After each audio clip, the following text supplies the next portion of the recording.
Hey, kembali lagi bersama saya Geno dan selamat datang di Jam Film.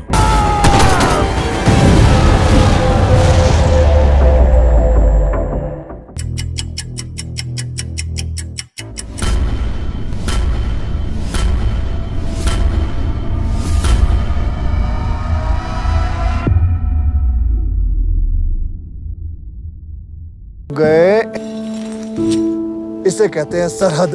Kisah ini berlatar pada tahun 1897 di sebuah padang rumput yang asri di garis perbatasan barat laut antara India, Britania, dan Afghanistan pada waktu itu. Di sana, kita diperkenalkan dengan seorang halfadar atau sersannya pasukan Sikh yang bernama Ishar, di mana dia sedang menjelaskan kepada satu anggotanya tentang perbatasan benteng mereka dengan wilayah Afghanistan. Dan juga menjelaskan tentang mirisnya negara mereka yang berada di dalam kekuasaan Inggris dengan analogi yang kocak. Lalu, atasan mereka yaitu Letnan Lawrence dari tentara Inggris memerintahkan Ishar untuk membariskan kelompok untuk menyudahi patroli. Namun tiba-tiba, di detik itu Ishar mendengar sebuah suara jeritan yang menggema di balik bukit, yang dimana hal itu menuntunnya untuk melihat adanya gerombolan orang Patan yang mau mengeksekusi seorang wanita. Oke, izinkan saya menjelaskan terlebih dahulu. Orang Patan atau Pashtun secara definitif adalah kelompok etnis terbesar di wilayah Afghanistan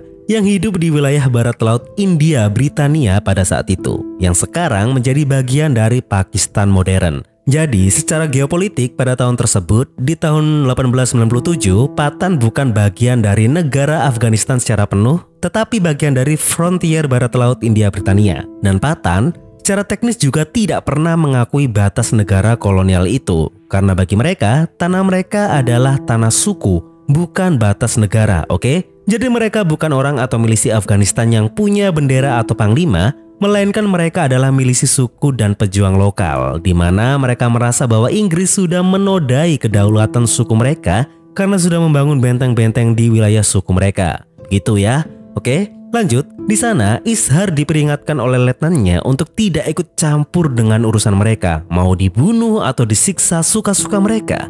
Intinya Ishar tidak punya hak untuk ikut campur. Namun siapa sangka jiwa kemanusiaannya Ishar ini lebih besar daripada kepatuhannya terhadap letnannya itu. Dan Ishar maju seorang diri dan menyelamatkan wanita tersebut, yang pada akhirnya hal itu berujung di mana dia harus bertarung dengan kelompok Patan itu.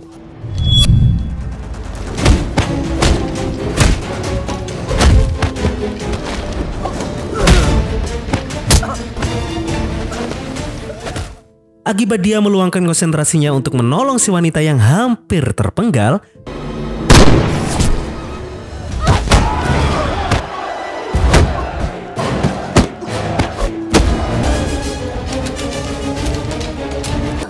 dia pun terpojok tak berdaya, sehingga di sanalah kita diperkenalkan dengan pemimpin kelompok tersebut yang bernama Mullah Saidullah. Dan sebelum memenggal kepala Ishar, dia tahu bahwa turban, yaitu gulungan kain besar yang ada di kepala Ishar, adalah sebuah simbol kehormatan bagi pasukan Sikh. Sehingga dia pun memerintahkan anak buahnya untuk segera melepas paksa turban itu dari kepala Ishar. Sehingga hal itulah yang membuat semuanya menjadi malapetaka. Pasukan Sikh India rela mati dengan cara apapun, tapi tidak dengan melepas turban mereka. Sehingga para pasukan pun langsung turun dari bukit dan segera membantu sang sersan.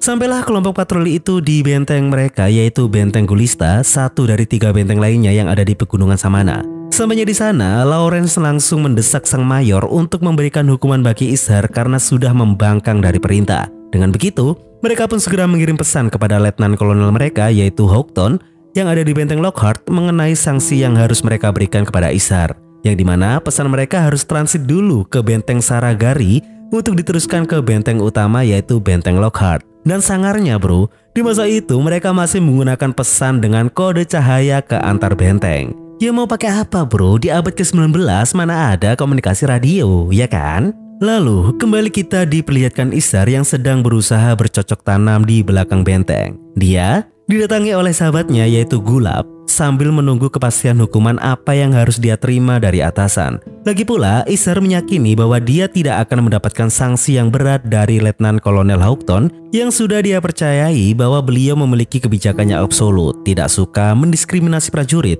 entah itu dari India atau Inggris, kulit putih atau hitam, semua sama. Beda dengan Lawrence yang lebih sering merendahkan pasukan-pasukan dari rakyat India itu sendiri. Lalu, di tengah mereka sedang bercanda, di mana Gulab yang sedang nyerocos tentang keberuntungannya yang tidak pernah terluka di setiap pertempuran, tiba-tiba...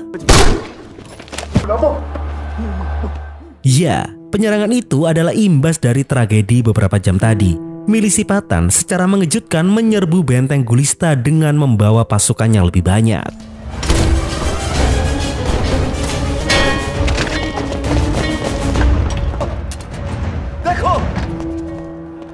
Ishar, setelah dia mengamankan sahabatnya, dia pun langsung bergabung ke barisan para penembak. Dan di sanalah dia menyadari tentang adanya seorang penembak jitu di antara pasukan Pathan tersebut yang bersembunyi di atas pohon. Sehingga sebelum tambah chaos, dia pun berniat untuk menangani si penembak jitu itu. Dan langsung saja dia turun dari atas benteng. Tapi sebelum itu dia dikejutkan dengan beberapa musuh yang sedang sibuk menggali tanah untuk memasang bom.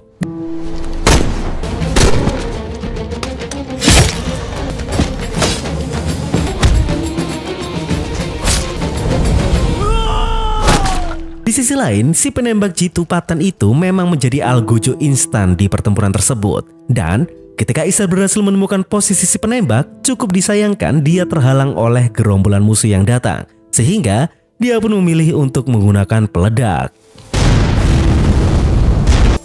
Imbas dari ledakan tersebut, si penembak jitu itu terjatuh. Dan celakanya, akibat jatuh itu, tembak sniper lokal pride-nya tidak berfungsi. Sehingga daripada kepalanya terpenggal, dia pun langsung melarikan diri secepat mungkin untuk menghindari kejaran dari Ishar. Ketika si penembak jitu itu berhasil menuruni bukit, di sanalah Ishar mendapatkan kejutan.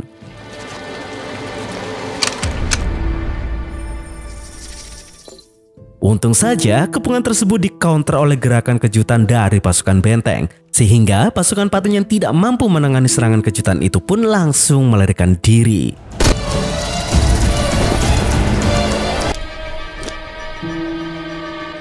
Setelah pertempuran mengejutkan itu, langsung saja kita diperlihatkan Ishar yang berada di ruangan sang mayor. Terlepas dari apapun alasan Ishar untuk tidak mematuhi perintah Letnan Lawrence, Ishar tetap salah. Karena apa? Karena tugas prajurit adalah mematuhi perintah. Dan atas pembanggangannya itu, dia juga dituduh sebagai pemantik pertempuran yang baru saja terjadi di benteng. Dan situasi pun memanas ketika Ishar membantah bahwa bukannya sebab dibalik perang itu justru dari kolonial Inggris yang berkuasa di India, sehingga tanpa toleransi apapun, sang mayor pun akan memindah tugaskan Ishar ke benteng Saragari, sebuah benteng paling tidak penting, benteng pertahanan paling adem ayem yang biasanya hanya digunakan transit pesan antara benteng Gulista ke benteng pusat Lockhart, begitupun sebaliknya. Kasarnya, Saragari ini tidak lebih hanyalah kantor pos yang kebetulan berbentuk benteng. Ketika Ishar keluar dari ruangan sang mayor, Letnan Lawrence memanggilnya dengan tujuan di mana dia hanya ingin merendahkan Ishar. Bahkan, Lawrence ini menghukum Ishar, seorang prajurit tangguh itu, seperti anak SD. Maafin Monggo apne senior officers say. Right now! Maafi Sabji.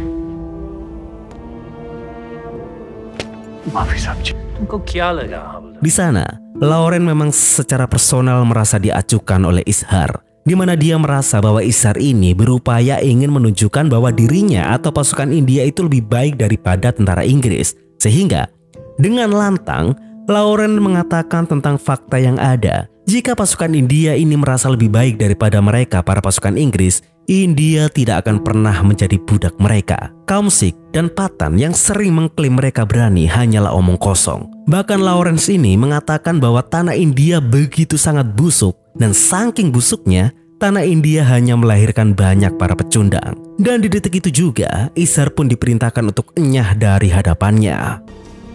So long.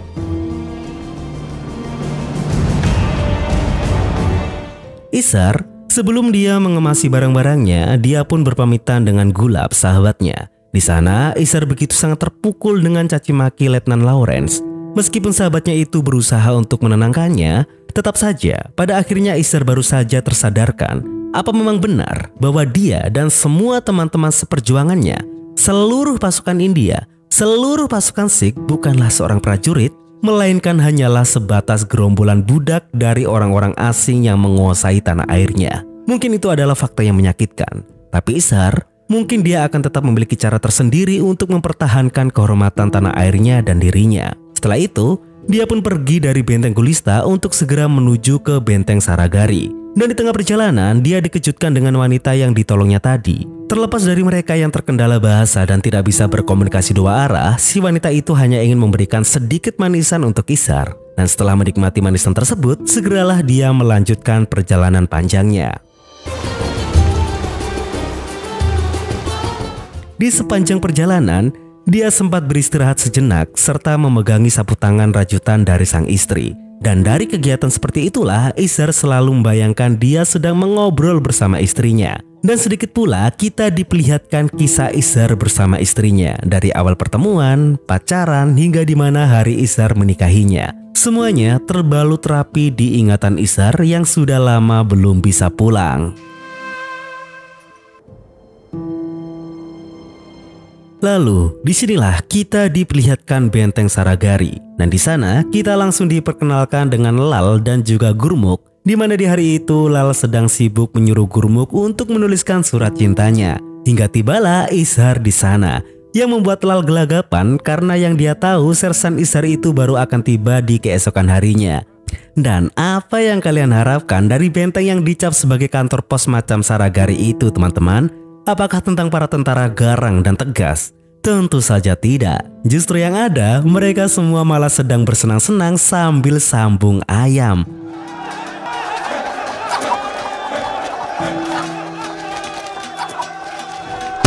हवलदार ईश्वर सिंह चार्ज लेने आए हैं।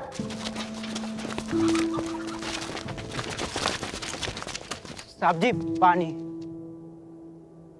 तुम कौन? Di sana sungguh membuat Ishar tidak habis pikir. Jadi apakah seperti ini para prajurit itu? Para pria pemberani dari kavaleri Sikh ke-36. Justru mereka malah lebih seperti pegawai proyek kalau lagi ngaso. कमीज कितने तेरी?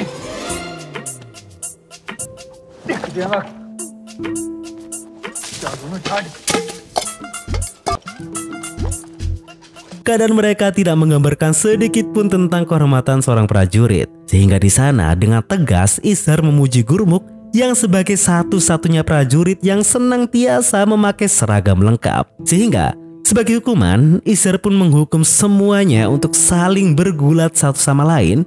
Sedangkan si ayam akan bergantian untuk melihat mereka. Bahkan dengan terang-terangan Ishar memerintah mereka untuk menuruti semua komando dari si ayam. Di sana secara mengejutkan Ishar dibantah oleh satu prajurit yang bernama Chanda. Bagaimana mungkin ayam bisa memberi komando, Sersan? Dan atas bantahan tersebut Ishar malah menghukum Chanda untuk berlari mengelilingi benteng selama teman-temannya bergulat. Dan sedangkan Lal, dia ditugaskan untuk mengawasi mereka semua. Dan jika ada yang salah sedikit pun, Lal akan menerima hukumannya. Dan kedua unggas itu pun telah disiapkan naik ke atas singgasananya untuk memberi komando ke para manusia-manusia itu.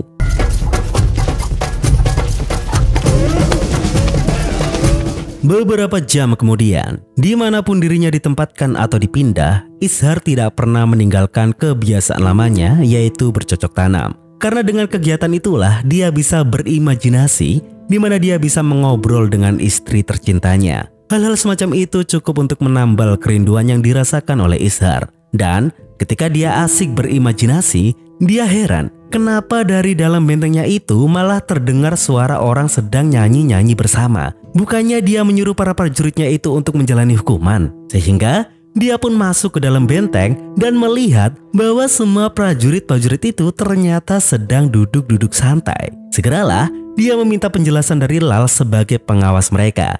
Dan coba tebak apa penjelasan dari Lal? 2 ayam jago yang harusnya memberi komando itu malah dimasak oleh mereka dengan alasan bahwa si ayam meminta mereka untuk melakukan hal itu. Lal juga mengatakan bahwa si ayam itu ternyata bisa berbahasa Inggris dan dia memanggil prajurit Jevan sebagai penerjemah bahasa Inggris ala ayam.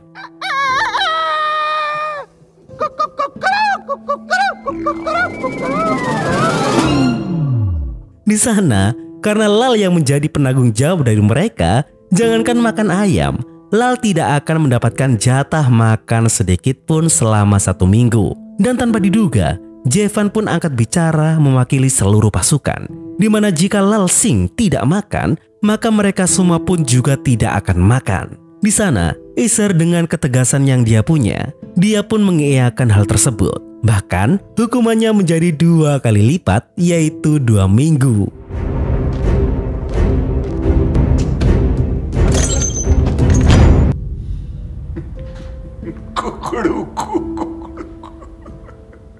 Waktu terus berjalan hingga di keesokan harinya. Seluruh prajurit mau tidak mau harus menjalankan hukuman mereka untuk tidak makan selama 2 minggu. Dan kehadiran Isar sebagai Alfadar di benteng tersebut cukup membuat semua prajurit itu merasa kagok karena belum terbiasa.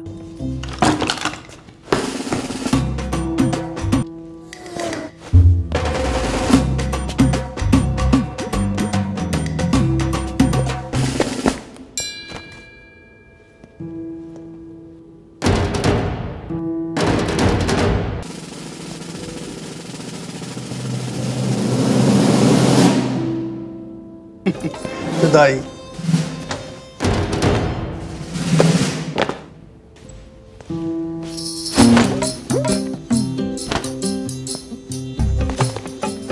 साहब साढ़े कच्छा दे पीछे क्यों पे है? Baru 1 hari rasanya sudah sangat berat. Bahkan di sana Chanda protes dengan Lal atas hukuman yang tidak masuk akal itu. Dia berpikir bahwa Isar sengaja dikirim oleh orang Inggris untuk menambah beban mereka di benteng Saragari. Namun di sana Lal bersikap bijaksana. Dia mengatakan bahwa mereka memang salah dan mereka pantas untuk mendapatkan hukuman. Tapi daripada bersedih, Lal pun memberitahu Chanda bahwa anaknya yang juga keponakan dari Chanda itu sudah berumur 6 bulan. Cap tangan mungil yang ada di surat tersebut membuat mereka bahagia dan bangga. Lalu, sejenak kita dibawa ke kelompok Patan. Di pegunungan tersebut, kita diperlihatkan kembali Saidullah yang ternyata di hari itu dia sedang mengumpulkan para pemimpin suku-suku terbesar di tanah Afghanistan, yaitu diantaranya ada Khan Masud, pemimpin suku Afridi, dan juga Gulbadsah, pemimpin suku Orakzai. Intinya, di sana Saidullah mengajak mereka untuk membentuk sebuah aliansi, alih-alih daripada mereka melawan Inggris secara sendiri-sendiri yang selalu berujung dengan kekalahan itu. Karena masalahnya sekarang bukan hanya yang berhubungan dengan perbatasan, di mana dia bercerita tentang tragedi beberapa hari yang lalu, di mana prajurit Sikh yang dia klaim kafir itu bersama dengan orang Inggris menghentikannya untuk mengeksekusi wanita yang dia klaim sudah menghina nama Allah. Saidullah mengungkapkan bahwa wanita yang tidak memakai cadar itu lama-lama akan menghasut para wanita-wanita kaum mereka untuk melepas cadar juga. Dan hal itu adalah malapetaka. Dia mengajak aliansi itu untuk melindungi para wanita-wanita mereka, tradisi mereka, akidah mereka, dan mereka harus bersatu untuk melakukan jihad. Begitu sangat entengnya Saidullah itu mengatakan kata jihad, teman-teman. Di sana, Masud setuju kalau mereka harus bersatu padu. Tapi sebelum menetapkan keputusan, dia ingin tahu di mana Syekh sekarang. Syekh Abdul Rahman adalah sang penguasa Afghanistan. Saidullah menjelaskan bahwa Inggris selalu mengawasinya, maka mustahil baginya untuk hadir dalam rapat mereka. Itu tidak masalah. Tapi yang menjadi masalah adalah Inggris sudah membayar suku Orakzai sejumlah uang untuk tidak menyerang wilayah jajahan mereka. Di sana, dengan yakin Saidullah berujar jika perang ini berhasil, Gulbadsah akan mendapatkan 2 kali lipat dari apa yang sudah diberikan oleh Inggris. Dan tidak hanya itu, Saidullah bahkan menjanjikan tentang penghapusan soal perbatasan. Sehingga di detik itulah aliansi besar itu pun terbentuk. Keesokan harinya, kembali ke benteng. Di sana, Isar bersimpati dengan prajurit-prajurit barunya itu. 2 hari sudah mereka menjalani hukuman. Mungkin hukumannya terlalu keras, sehingga Dia pun segera memanggil Kudadat selaku koki benteng untuk segera membuatkan makanan untuk semua orang, yang artinya hukuman telah berakhir. Dan langsung saja, para prajurit pun bersorak gembira mendengar kabar tersebut. Namun tiba-tiba Canda datang dan melarang semua teman-temannya itu untuk makan. Mereka semua harus menyelesaikan hukumannya. Dan satu hal yang pasti, sikap itu ingin Canda tunjukkan kepada Ishar bahwa mereka tidak memerlukan belas kasihan sedikit pun dari orang yang dia kira sebagai suruhan Inggris itu. Namun, di sana Kudadat menilai kebijakan Canda. Dia tahu bahwa mungkin Canda memiliki alasan yang baik untuk tetap menolak makan. Tapi satu hal lagi yang harus Canda tahu juga, bahwa Ishar sebagai sosok yang menghukum mereka pun, dia juga tidak makan selama 2 hari itu. Mendengar kenyataan tersebut, mereka semua pun segera menemui Ishar. Nanlal sebagai wakil mereka pun bertanya, kenapa sang sersan ikut menghukum dirinya sendiri? Dan di titik itulah, semua prajurit mendengar jawaban Ishar dengan seksama, di mana Ishar menjawab, makan di saat kawanku kelaparan? Aku bukanlah prajurit yang seperti itu, Lalsing. Dan di detik itulah, respect yang sesungguhnya telah terbentuk di setiap sanubari prajurit. Dan cerita tentang kedatangan Ishar ini dirayakan dengan makan-makan bersama dan bernyanyi bersama layaknya film India. Di hari berikutnya, kembali kita dibawa ke tempat camp persiapan perang pasukan aliansi Patan. Di dalam sana, para petinggi itu tengah merancang strategi untuk menyerang ketiga benteng Inggris India di perbatasan itu. Dan mereka sudah menentukan titik serangan pertama mereka, yaitu tidak lain dan tidak bukan adalah benteng Saragari. Dengan alasan jumlah penjagaan tentara Sikh yang hanya berjumlah sedikit di sana. Langkah tersebut terlihat sangat-sangat objektif. Selanjutnya, mereka akan menggempur benteng Gulista dan yang terakhir adalah benteng Lockhart. Dengan hancurnya Saragari terlebih dahulu, kedua benteng besar itu tidak akan bisa saling berkomunikasi dan tidak membutuhkan waktu yang lama. Karena tepat di tengah malam, Saidullah yakin bahwa seluruh bendera suku-suku Patan ini akan berkibar di ketiga benteng itu. Di serangan pertama, Saragari akan benar-benar terisolasi karena para pasukan Patan akan membuat poros blokade pasukan musuh agar tidak bisa membantu. Sedangkan untuk mengcounter bantuan armada besar Inggris yang bisa saja datang dari Hangu, yang diprediksi mereka membutuhkan 1 hari untuk perjalanan itu, mereka selambat-lambatnya harus bisa menguasai benteng Gulista dan Lockhart tepat di malam hari. Karena jika mereka berhasil, takkan ada tentara manapun yang bisa menyingkirkan mereka. Saidullah di sana terus saja memberi motivasi kepada mereka bahwa gerakan aliansi ini dijamin akan berhasil karena mereka sedang berjihad dan pastinya Allah akan selalu berada di pihak mereka. Masud yang sudah mulai geli dengan Saidullah yang sedikit-sedikit selalu melibatkan Allah itu pun sudah mulai terganggu. Ini peperangan manusia dan pertumpahan darah untuk perebutan wilayah. Ada urusan apa Allah harus membantu? Di sana, Saidullah pun menjawab, peperangan itu tidak dimenangkan dari senjata saja. Kau gunakan saja senjatamu dan biarkan aku menggunakan senjataku. Memang apa senjata Saidullah? Cuci otak? Doktrin? Sudahlah. Kembali ke benteng Saragari. Di hari itu, Ishar mendapatkan laporan dari Lal bahwa informan mereka yang bernama Mosin belum saja kembali. Sehingga mereka berdua pun memeriksa situasi di desa-desa orang Patan, wilayah perbatasan yang berada di bawah otonomi Inggris. Sampainya di sana, mereka mendapatkan informasi dari warga bahwa Mosin sudah diketahui sebagai orang informan Inggris. Sehingga Mosin pun pergi dari desa untuk menyelamatkan diri. Sedangkan Ishar yang sedang mampir ke warung teh itu, di sana dia melihat banyak sekali anak-anak, para perempuan dan juga para sesepuh bini sepuh, ya, orang-orang tua, sedang membawa batu untuk dipindah ke suatu tempat. Si penjual teh itu pun menjawab, musim dingin akan segera datang dan mereka harus segera menyelesaikan perbaikan-perbaikan yang ada. Tidak ada sama sekali para pemuda yang ada di sana karena yang muda berangkat berperang. Lalu Ishar pun bertanya, apa yang sedang dibangun oleh warga Patan tersebut? Dan yang sedang dibangun oleh warga Patan itu adalah sebuah masjid. Sesamanya di benteng, semua prajurit keberatan dengan tugas yang mau diberikan oleh Ishar. Mereka prajurit, maka mereka meminta tugas sebagai seorang prajurit, bukan malah diberi tugas untuk membantu orang-orang Patan itu membangun masjidnya. Bahkan mereka sendiri pun secara teknis berperang dengan sebagian besar bangsa Patan. Di sana, Ishar menjawab, tidak ada urusan dengan itu. Mereka akan berperang jika saat waktunya tiba. Tapi sekarang saatnya membangun rumah Tuhan. Dan harusnya mereka tidak punya dendam dengan Tuhan, bukan? Luar biasa. Disinilah kita diperlihatkan tentang sifat pluralisme sejati di dalam diri Ishar. Namun tetap saja semua pasukan pun menolak perintah Ishar. Sehingga di sana Ishar pun tidak masalah. Perintah yang dia sampaikan adalah pengabdian, dan pengabdian bersifat sukarela. Tidak ada kewajiban dan tidak ada hukuman bagi yang tidak mau. Dan jikalau ada yang mau membantu sekalipun, mereka bisa berangkat bersamanya di keesokan hari. Dan benar teman-teman, di keesokan harinya Ishar itu berangkat seorang diri. Dia kembali turun ke desa orang-orang Patan itu dan membantu mereka dalam membangun masjid. Di sana, banyak juga bocil-bocil yang dari lintas zaman pun ternyata kelakuan mereka tetap sama. Bermain di tempat yang tidak seharusnya, sehingga malapetaka pun terjadi.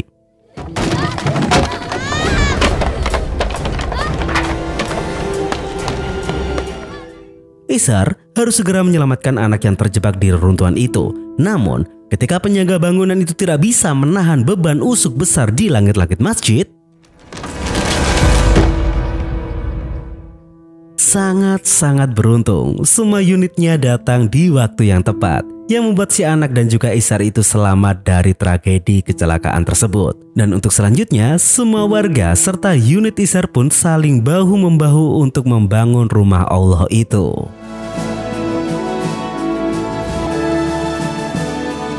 Di keesokan harinya, kita dibawa ke benteng utama, yaitu benteng Lockhart. Dan langsung saja di pagi tersebut mereka dikagetkan dengan sesuatu, sehingga langsung saja mereka mengirim pesan ke benteng Saragari. Dan isi pesan itu adalah memperingatkan benteng Saragari karena pasukan Patan sedang menuju ke benteng mereka. Awalnya Ishar tidak melihat apapun melalui teropongnya, tapi tiba-tiba suara trompet perang yang menggema di balik pegunungan benteng mereka, serta disusul oleh tabu genderang perang yang bermunculan.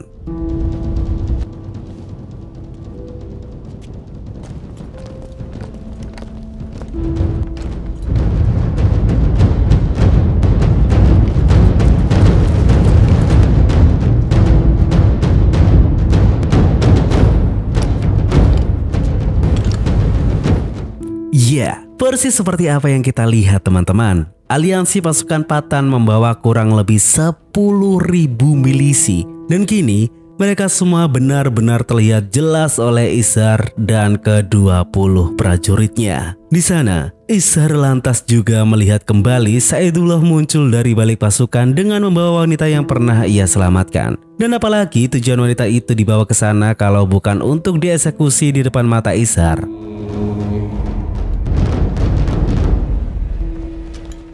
Dan tanpa harus menunggu lama, kepala wanita itu pun terpenggal di detik itu juga.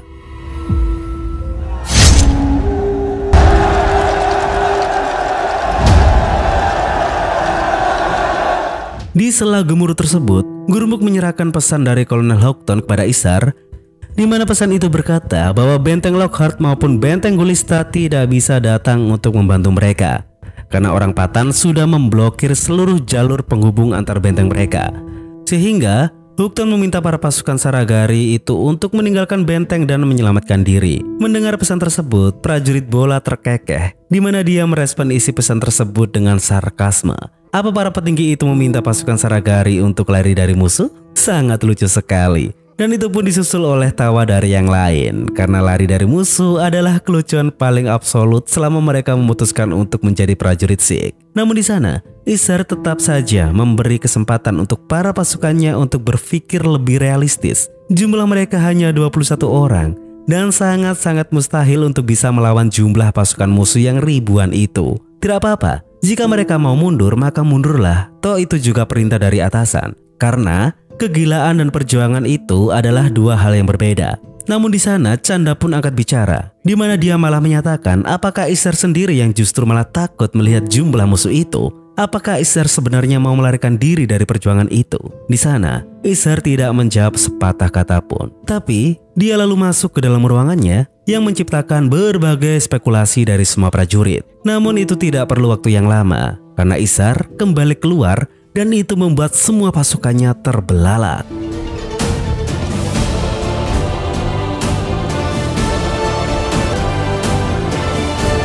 Iya, Ishar keluar dengan menggunakan turban warna saffron atau kuning jingga, sebuah warna turban yang membawa simbol spesial di prajurit Sikh. di mana jika prajurit Sikh sudah memakai turban tersebut, maka artinya prajurit itu akan menjadi prajurit siap mati dan siap berkorban. Isar pun bercerita, sebelum dia pindah ke Benteng Saragari, dia dihina oleh orang Inggris bahwa dia dan seluruh pasukan India tidak lebih, mereka hanyalah sebatas budak, para pecundang yang dilahirkan di tanah India yang busuk. Sehingga dengan adanya penyerangan ini, Isar berujar bahwa mungkin sudah saatnya dia untuk memberi jawaban kepada orang-orang Inggris itu.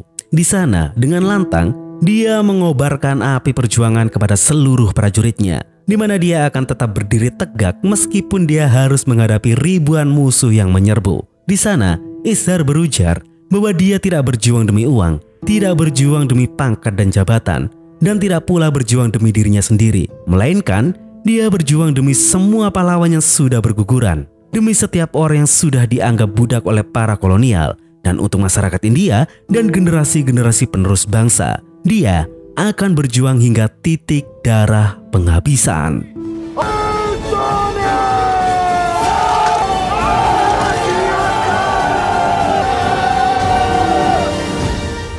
Genderang perang musuh masih menggema di pegunungan Samana. Isar pun keluar seorang diri, di mana dia mulai menabuh genderang tunggalnya dan menghadapi genderang musuh yang tak terhitung jumlahnya itu.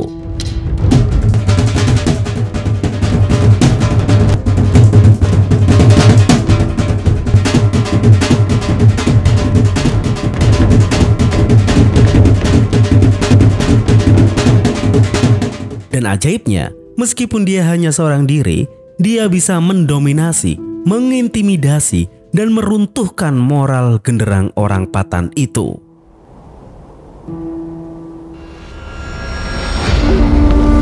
Kisah. Isar pun menodongkan senapannya, seolah dia membidik salah satu dari mereka. Said yang melihat hal itu pun panik ketakutan, bahkan Masud menenangkannya. Dan dia berkata bahwa mana mungkin senapan itu bisa menjangkau jarak mereka. Tapi tiba-tiba,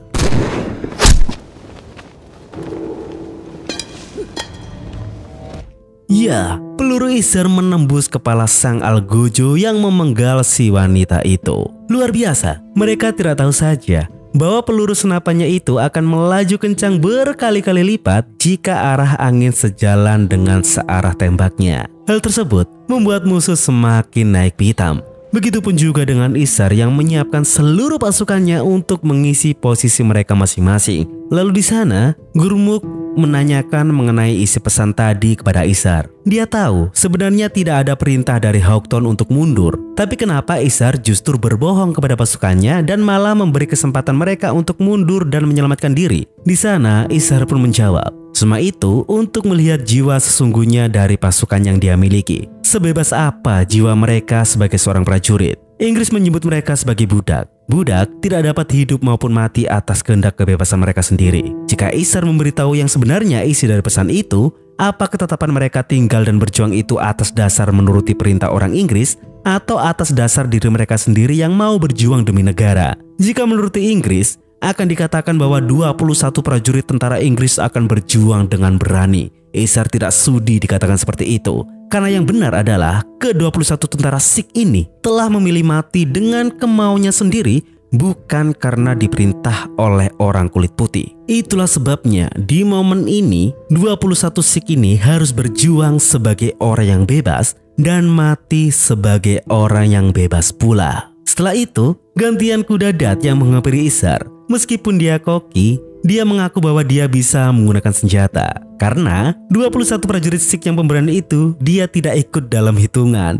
Dia mau dan akan menjadi 22 pasukan Sikh yang pemberani. Namun di sana justru Isar memberi tugas khusus kepada Kudadan, dan hanya Kudadan yang bisa melakukan tugas tersebut, di mana dia diperintahkan untuk memberi air kepada setiap prajurit. Tapi bukan prajurit rekan, melainkan prajurit musuh. Sempat Kudadat bingung apa maksudnya itu. Namun Isar menjelaskan, selagi orang itu berperang, maka orang itu prajurit musuh. Namun ketika orang itu terluka, maka dia hanyalah orang yang kehausan dan butuh pertolongan. Semua itu sesuai dengan ajaran agama yang diyakini oleh kaum Sikh. di mana berperang itu hanya untuk menghancurkan musuh, tapi kebaikan akan menghancurkan kebencian itu sendiri. Dan Kudadat pun diberi kesempatan untuk menjadi prajurit paling pemberani di dalam perang ini. Dan tanpa pikir panjang, dia pun bersedia dan dengan bangga menerima tugas itu. Baiklah, tidak perlu menunggu waktu lama. Pasukan besar aliansi Patan pun mulai menyerbu benteng mungil itu. Dan mari kita lihat pertempuran yang mengerikan ini, teman-teman.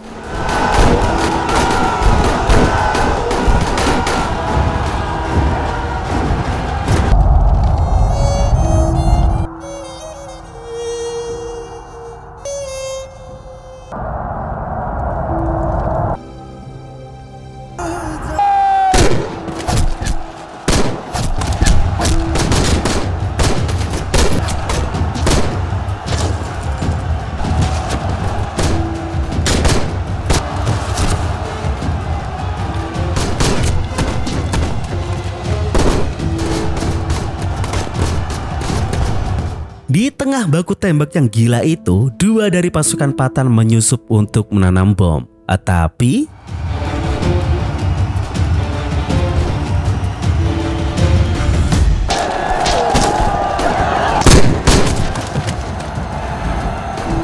ternyata secara mengejutkan dari ke-21 pasukan Sikh hanya Gurmukh yang ketakutan. Dia bahkan tidak menekan pelatuk tembaknya sama sekali. Dan hal itu jelas membuat penjagaannya lemah dan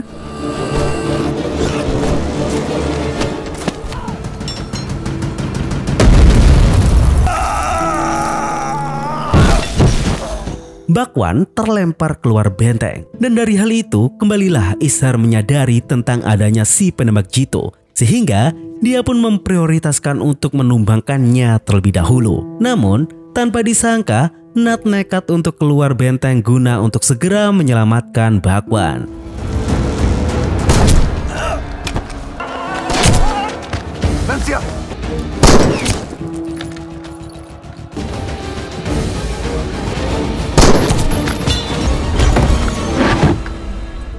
Sesamanya di dalam, Bakwan benar-benar sekarat dan nyawanya pun tidak bisa tertolong. Di sana, Ishar mengamuk kepada Gurmukh yang tidak menembak sama sekali. Dan di sana Gurmukh menyatakan bahwa dirinya tidak berani, dia takut dan dia tidak pernah menembak di seumur hidupnya. Sehingga Ishar memberi tugas lain kepada Gurmukh untuk mengamankan jasad Bakwan dan menjadi petugas pengirim pesan ke kedua benteng. Pesan tentang kematian Bakwan pun sampai di benteng Gulista. Dan tetap saja tidak ada yang bisa mereka lakukan. Kematian Bakwan menjadi pukulan telak bagi pasukan Sikh. Tapi bagaimana lagi, perang masih berlanjut dengan keberingasannya.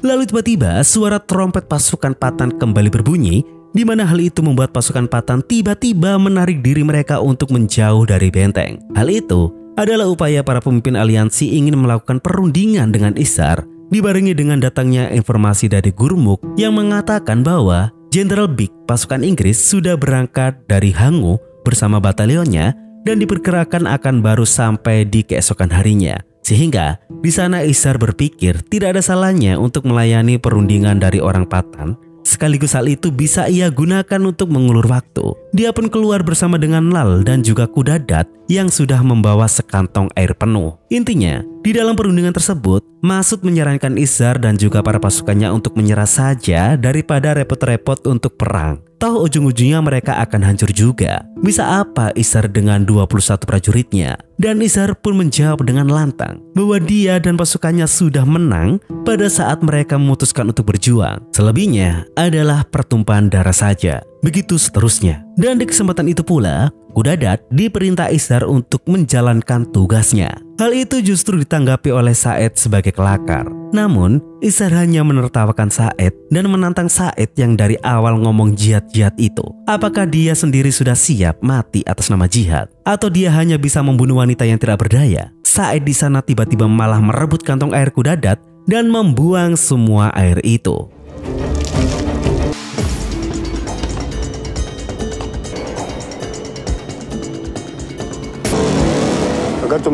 Bahkan mereka berlagak menilai Ishar dan menceramainya. bahwa keberanian dan kegilaan itu adalah dua hal yang berbeda, Izhar. Di sana Izhar pun menjawab, omong kosong macam apa itu? Mereka yang membawa 10.000 orang untuk melawan 21 orang dan mereka sosokan berbicara soal keberanian? Sampah.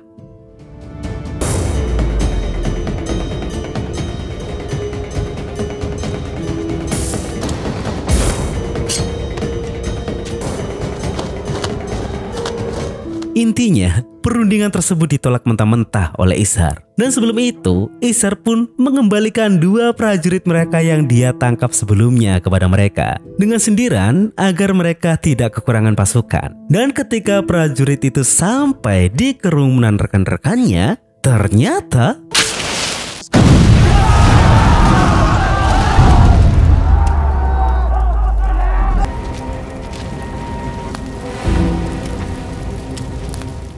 di atas benteng sana, sekali lagi Izhar membakar moral semangat para pasukannya dan mengatakan bahwa orang Patan tadi itu sudah berani melecehkan daya juang mereka. Sehingga salah satu dari mereka pun tiba-tiba naik ke atas benteng dan kencing di hadapan semua ribuan orang-orang Patan itu. Di mana hal itu pun menciptakan kekocakan di tengah ketegangan.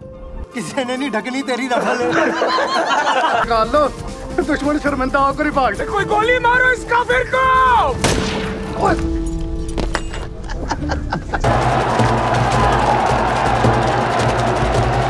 Setelah itu, di sana Izhar kembali berujar kepada seluruh pasukannya, apapun yang terjadi, mereka harus bisa menahan para musuh hingga malam hari. सरदारा!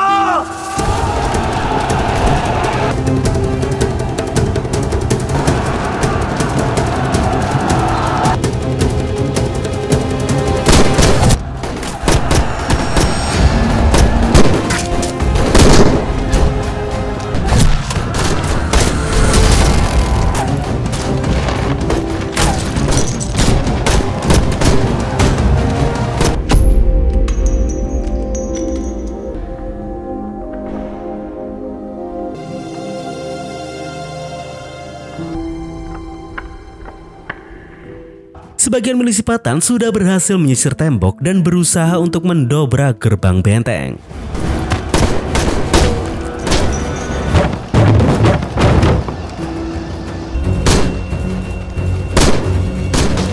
Sudah 3 dari pasukan Sikh yang gugur, dan di sana Lal ditugaskan Izhar untuk turun menjaga gerbang benteng, di mana Lal membawa 5 anggota lainnya. Sedangkan Izhar, dia harus segera menyingkirkan si penembak jitu itu, sehingga dengan bantuan teropongnya, bidikannya ini tidak akan meleset lagi. Urusan penembak jitu sudah selesai. Kini, Lal dan lainnya harus bisa menangani yang dibawa.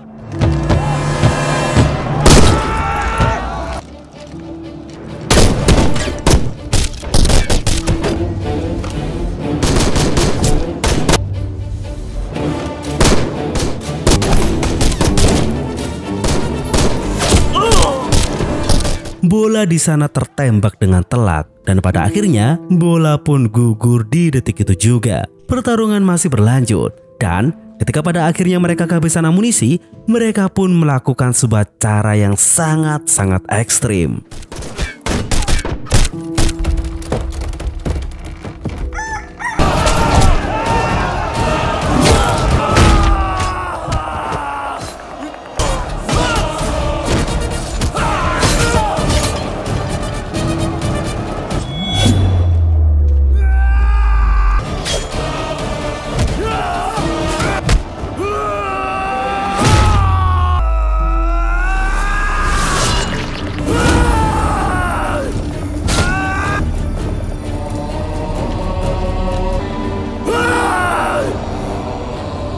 Dari pertarungan jarak dekat itu, 2 dari mereka pun terluka parah. Dan ketika mereka berusaha untuk kembali masuk,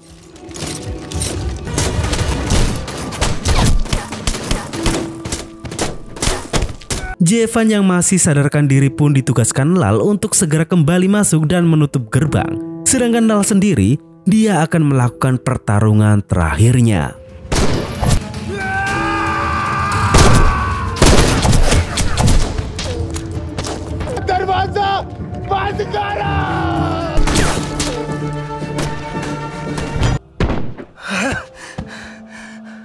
Di akhir sisa nafasnya, Lal pun kembali membuka surat tentang anak bayinya tepat ketika dia gugur.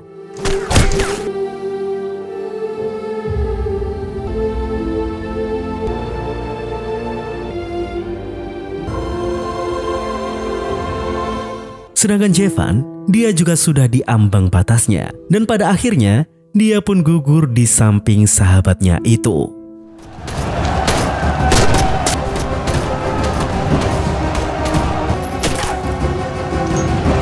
Para milisi Patan menumpuk mayat-mayat rekan mereka untuk panjatan mereka bisa naik ke atas benteng.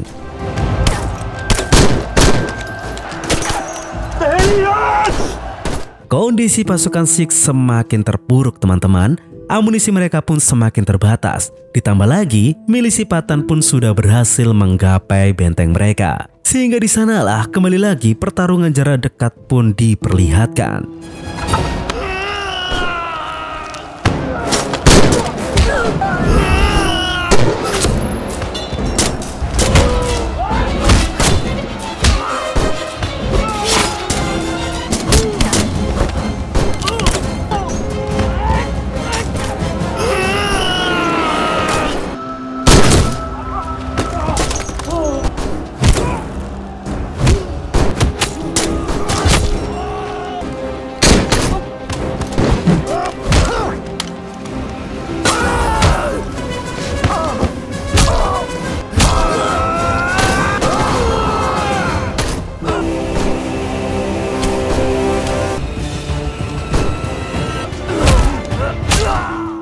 Keterpurukan mereka semakin menjadi-jadi. Kendati pun mereka tangguh, perang haruslah tetap objektif. Dan yang paling epik adalah ketika salah satu pasukan Sikh menjatuhkan dirinya sendiri untuk menyelamatkan rekan-rekannya dari bom yang dibawa oleh milisi Patan.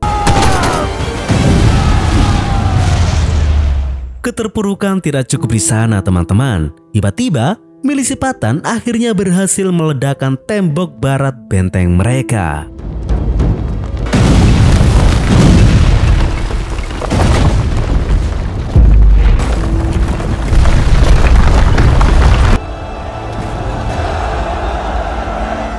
Hancur sudah benteng mereka. Hanya tersisa 4 dari pasukan Sikh: Ishar, Gurmukh, Chanda, dan Kudadat. Benteng mereka memang hancur, tapi tidak dengan mereka sendiri. Perjuangan masih berlanjut. Ishar memerintahkan Chanda untuk terus bersama Gurmukh yang ditugaskan untuk naik ke atas tower lampu. Dan untuk Kudadat, dia akan tetap dengan tugasnya. Sedangkan dia sendiri, dia akan menghadang pasukan yang masuk ke benteng hanya dengan seorang diri. Dan mungkin ini adalah perintah terakhirnya kepada sisa pasukannya itu. Serta di sana, Ishar menyampaikan permintaan terakhirnya kepada Gurmukh untuk mengirimkan pesan kepada Letnan Lawrence. Dan tidak butuh waktu lama, pesan itu pun berhasil terkirim ke benteng Gulista. Dan tersampaikanlah pesan itu dengan indah ke telinga Lawrence. Operator ने आपके लिए हवलदार ईशर सिंह का संदेशा भेजा है। क्या है? सो लांग आकर। Sebelum penyerangan total, kembali lagi Ishar melihat bayangan istrinya, yang dimana di sana istrinya tidak rela jika Ishar berkorban, karena artinya Ishar tidak akan pernah pulang. Namun di sana Ishar tidak punya pilihan. Inilah perjuangannya sesungguhnya. Mungkin hanya kata maaf yang bisa Ishar ucap dalam imajinasinya. Dan dengan derai air mata, bayangan istrinya pun mengucapkan kalimat yang mungkin berat untuk dia ucapkan. Baiklah, kuatlah sayangku, jangan pernah kecewakan masyarakat kita.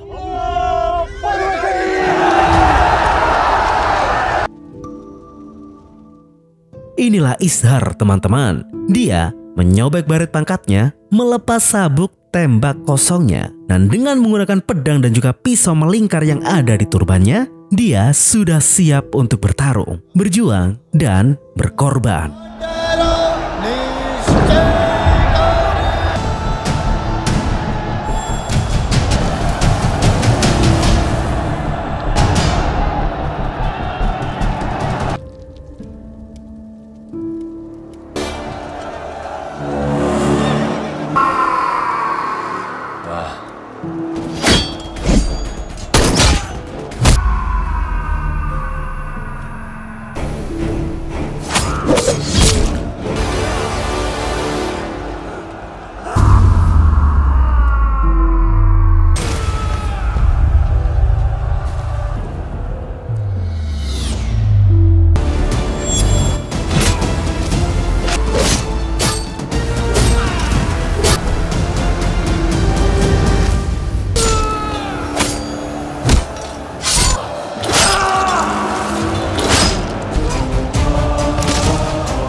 Entah sudah berapa banyak yang berhasil dia tebas. Namun, ketika pedangnya sampai di satu leher prajurit bocah yang dimiliki oleh milisi Patan, hatinya tidak sampai.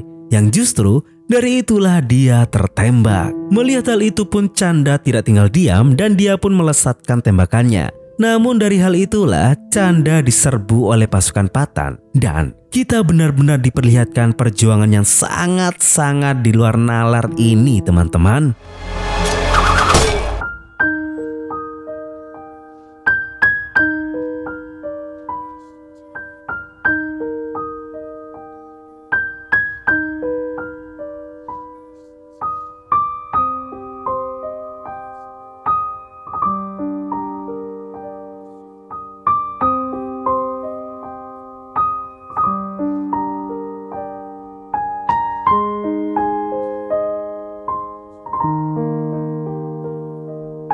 Canda berakhir dengan kematian yang sangat-sangat mengerikan. Sedangkan Ishar, dia sendiri pun berakhir dengan tusukan pedang dari bocah yang justru dia kasihani tadi. Kudadat masih setia dengan tugasnya. Namun, ketika Saidullah melihat kuda, dia dengan beringas memenggal koki malang itu. Setelah itu, dia berdiri angkuh di hadapan Ishar yang sekarat. Di sana, untuk yang kedua kalinya, Saidullah akan melepas turban Ishar dan akan menginjak-injak harga diri Ishar. Tapi apa yang terjadi?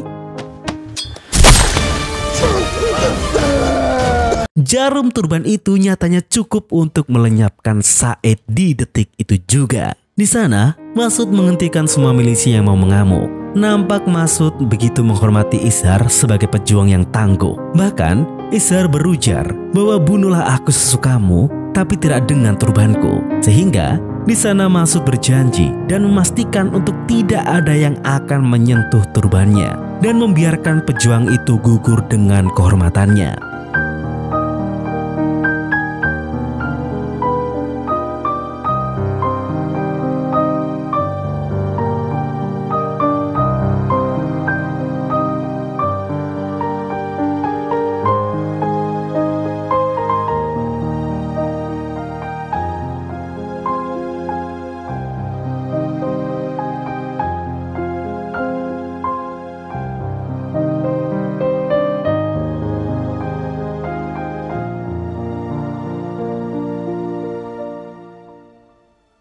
Dan untuk selanjutnya, dia memutuskan untuk menarik seluruh pasukan karena pada dasarnya mereka kalah dalam perang di hari itu. Hari sudah mulai gelap dan tidak mungkin untuk mencapai Gulista dan juga Lockhart. Namun, Gulbatsa tidak mau kembali jika hanya membawa kekalahan.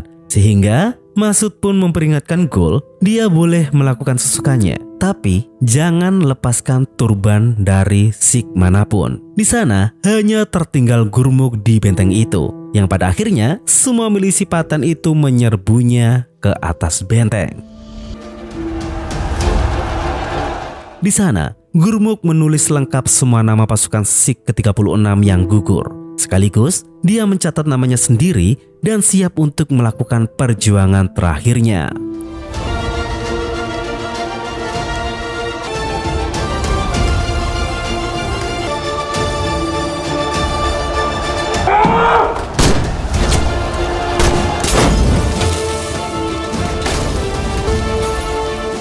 Para milisi itu pun membakar tower lampu tersebut, di mana Gul menunggu Gurmukh untuk keluar dan menangis meminta ampun. Namun yang ada, Gurmukh keluar dengan kondisi tubuh yang terbakar. Dengan gagah, dia berjalan mendekati Gulbatsa dan dengan lantang, dia berteriak tentang sumpah juang pasukan Sikh. Dan yang terakhir, dia memegang erat tubuh Gulbatsa, mengambil peledak yang ada di jubahnya, dan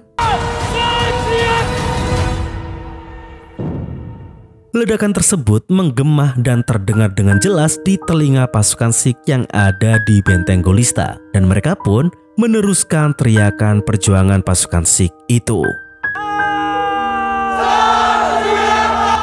Dan inilah akhir dari pasukan tangguh itu, teman-teman. Semuanya berguguran dengan kehormatan tertinggi yang masih mereka sandang. Dikala semua milisi menjarah apapun yang bisa mereka jarah, para pasukan Sikh berpulang dengan rasa bangga di dada mereka. Dan film pun Ma.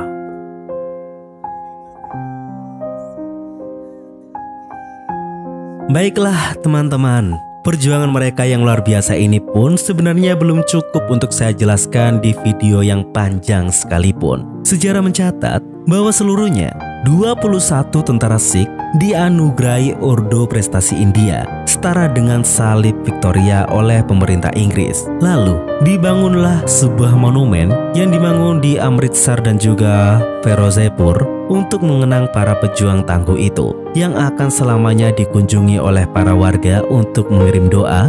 Bahkan hingga video ini dibuat, 21 prajurit Sikh adalah salah satu contoh perlawanan bunuh diri paling heroik yang tidak berujung sia-sia secara militer meski semuanya anggotanya mati. Karena pertahanan mereka memberi cukup waktu bagi kedua benteng utama untuk bersiap dan bertahan. Sekaligus, sejarah juga mengatakan bahwa wilayah suku Pashtun atau Patan ini terus saja digempur oleh Inggris setelah tragedi Saragari. Tapi, Inggris pada akhirnya juga tidak pernah bisa mengendalikan wilayah itu sepenuhnya. Yang pada akhirnya, wilayah tersebut menjadi simbol bahwa tidak ada penjajah yang bisa sepenuhnya menaklukkan suku Pashtun. Hingga hari ini, wilayah itu masih menjadi tempat konflik dari Taliban, perang suku, hingga bentrokan dengan Pakistan modern. Dan setelah India merdeka, pertempuran Saragari menjadi kisah wajib militer India. Dan di India modern saat ini, setiap tanggal 12 September akan diperingati sebagai Saragari Day, khususnya oleh angkatan bersenjata India dan suku Sikh itu sendiri. Baiklah, cukup sekian dari saya Genu, mewakili Jam Film pamit undur diri dan sampai jumpa di video selanjutnya.